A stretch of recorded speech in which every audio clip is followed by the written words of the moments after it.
நண்பர்களே, low level of செரோட்டினின், oxytocin இதெல்லாம் தான் வந்துட்டு பார்த்தீங்கன்னா வந்துட்டு, ஒரு கணவனுக்கும் மனைவிக்கும் நடுவுல நடக்கிற எல்லா பிரச்சனைக்கும் காரணமான ஒரு ஹார்மோன்ஸ் அண்ட் கெமிக்கல் ரியாக்ஷன் தான்.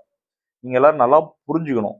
இயற்கையாவே வந்து பொண்ணுங்கனால, அதாவது லேடீஸால வந்து என்னன்னா, ஒய்ஃப்ங்கனால வந்துட்டு 10 வேலைய பண்ண முடியும். 10 விதமா யோசிக்க முடியும். பட் நீங்க யோசிக்கிறது எல்லாமே கரெக்ட் தான். நான் வந்து யாரையுமே தப்பு சொல்லல. ஆனா நீங்க வந்துட்டு என்ன சொல்றது, ஒரு ஹஸ்பண்ட் வந்து அவங்களுக்கு தெரிஞ்ச விதத்துல வந்து அவங்க லவ்வ காட்டுவாங்க. வந்து ஒரு ஹஸ்பண்ட் வந்து பாத்தீங்கன்னா, அவங்களுக்கு அவங்களோட லைஃப்ல வந்து அவங்கள பொறுத்தவரைக்கும் என்ன இருக்கும்னா, நம்ம எப்படியாச்சும் நம்மளோட ஒய்ஃப்க்காக உழைக்கணும், நம்ம பிள்ளைங்களுக்காக உழைக்கணும், அவங்கள மேல கொண்டு வரணும் அப்படின்ற எண்ணத்திலேயே தான் ஓடுறாங்க ஒரு ஆம்பளைங்க. அப்படி ஓடிக்கிட்டே இருக்க ஆம்பளைய நீங்க தான் வந்துட்டு என்ன பண்ணா மூடு சேஞ்ச் பண்ணி, அவங்களோட மூட நீங்க லைட்டா மட்டும் சேஞ்ச் பண்ணுங்க. அவன் வெளிய போயிட்டு வரான், வேலைக்கு போயிட்டு வரான். அவனோட மூட நீங்க லைட்டா சேஞ்ச் பண்ணி, உங்களுக்குள்ள நீங்க இழுத்து பாசத்தாலயும், அன்பாலயும் லைட்டா நீங்க இழுத்து அவங்கள உங்களுக்குள்ள வச்சுக்கிட்டீங்க அப்படின்னா, அவன் அதுக்கப்புறம் அத மறந்து உங்களுக்குள்ள உங்க மேல பாசமா, அன்பா இருக்க ஆரம்பிச்சுருவான். ஆனா நீங்க என்ன பண்ணீங்கன்னா, உல்டாவா என்ன யாரும் பார்க்க மாட்றாங்க. என்ன கேர் பண்ண யாருமே இல்ல. என்ன பத்தி யாருமே கேர் பண்ணவே மாட்றாங்க. என்ன பத்தி யாரும் நினைக்கவே மாட்றாங்க.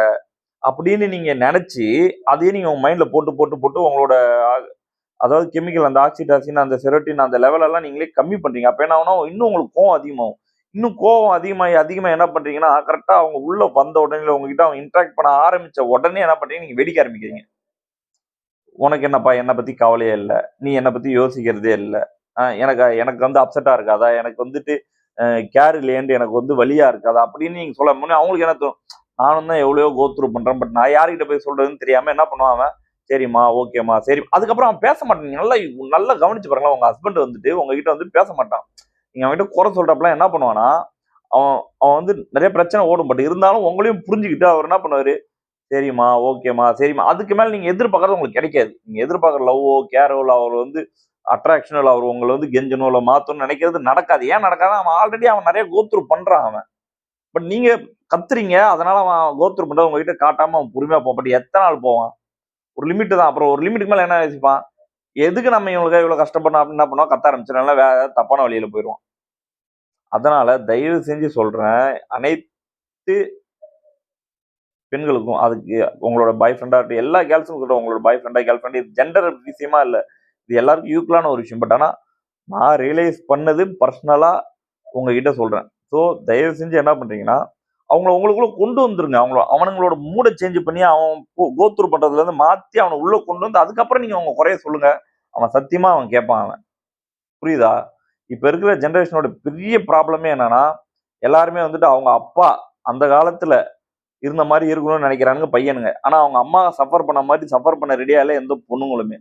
சரி, ஓகே, நீங்க சேஞ்சஸ் வேணும்னு நெனைக்கிறீங்களா? அந்த சேஞ்சஸ பட்டுன்னு கொண்டு வரணும்னு நெனைக்காத. பட்டுன்னு எந்த சேஞ்சஸும் வராது. வெடிச்சிரும்.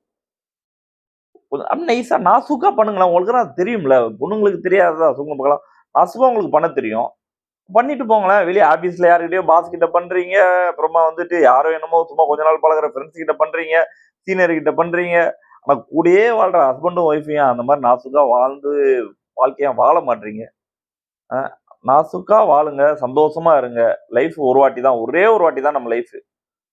ஒரே ஒரு வாட்டி தான். அந்த கிடைச்ச வாழ்க்கைய யாருமே வேஸ்ட் பண்ணாதீங்க. சந்தோஷமா வாழுங்க. ஆல்ரெடி நம்ம எல்லாருமே வந்துட்டு காசு, பணம், அப்புறமா வந்துட்டு வேலை, குழந்தைங்கள வளர்க்கறதுன்னு நெறைய விஷயத்துல ஹஸ்பண்ட் அண்ட் ஒய்ஃப் பிரிஞ்சிருக்கீங்க. எல்லாருமே இன்னைக்கு நாள்ல.